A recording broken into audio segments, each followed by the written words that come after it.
அன்புமணி நடைபயணத்திற்கு தடை இல்லை என்ற ஒரு அறிவிப்பு தற்போது வெளியாகி இருக்கிறது.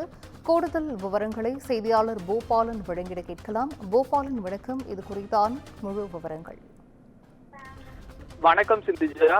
சமூக நீதி, வன்முறை இல்லா வாழ்வு, வேலை, விவசாயம், உணவு, வளர்ச்சி, கல்வி உள்ளிட்ட 10 வகையான அடிப்படை உரிமைகளை மீட்டெடுத்து தமிழக மக்களுக்கு விழிப்புணர்வு ஏற்படுத்தும் வகையில் 100 நாட்கள் நடைப்பயணம் மேற்கொள்வதாக அன்புமணி அறிவித்திருந்தார். அதற்கு ஏற்றால் போல நேற்று செங்கல்பட்டு மாவட்டம் திருப்பூரில் உள்ள முருகன் கோவில் சாமி தரிசனம் மேற்கொண்டு நடைப்பயணத்தை துவங்கி அதே பகுதியில் நடைபெற்ற பொதுக்கூட்டத்திலும் கலந்து கொண்டு நடைப்பயணம் குறித்த உரையாடியிருந்தார்.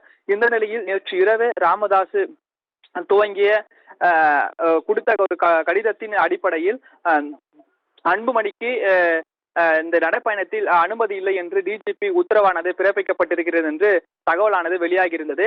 இதனால் அன்புமணி துவங்கிய நடைப்பயணம் அன்றே அதற்கு தடை விதிக்கப்பட்டது என்று அரசியல் வட்டாரத்தில் பெரும் பேசும் பொருளாக இருந்தது.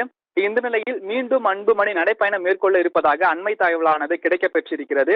ஏனென்றால் காஞ்சிபுரம் மாவட்டம் காவல் கண்காணிப்பாளர் அலுவலகத்திற்கு நடைப்பயணம் மேற்கொள்வதற்காக எவ்வித தடை என்று டிஜிபி அலுவலகத்திலிருந்து உத்தரவு வரவில்லை. அதே போன்று அன்புமணி ஆதரவாளர்கள் 2 தினங்களுக்கு முன்பாக காஞ்சிபுரம் மாவட்ட காவல் கண்காணிப்பாளரிடம் சுற்றுப்பயணம் மேற்கொள்வதற்காக பாதுகாப்பு கடிதத்தையும் வழங்கியுள்ளனர். இதனால் அந்த காவல் கண்காணிப்பாளர் அலுவலகத்திற்கு டிஜிபி உத்தரவு எதுவும் வரவில்லை என்றும் அண்மை தகவலான தற்போது கிடைக்கப்பெற்றிருக்கிறது. ஆகையால் திட்டமிட்டபடி அன்புமணி இன்று காஞ்சிபுரம் மாவட்டம் உள்ள உத்திரமேரு பகுதியில் நடைப்பயணம் மேற்கொண்டு அதே போன்று காஞ்சிபுரம் வழியாக ஸ்ரீபெரும்புத்தூர் செல்ல இருப்பதாகவும் தகவலானது தற்போது கிடைக்கப்பெற்றிருக்கிறது.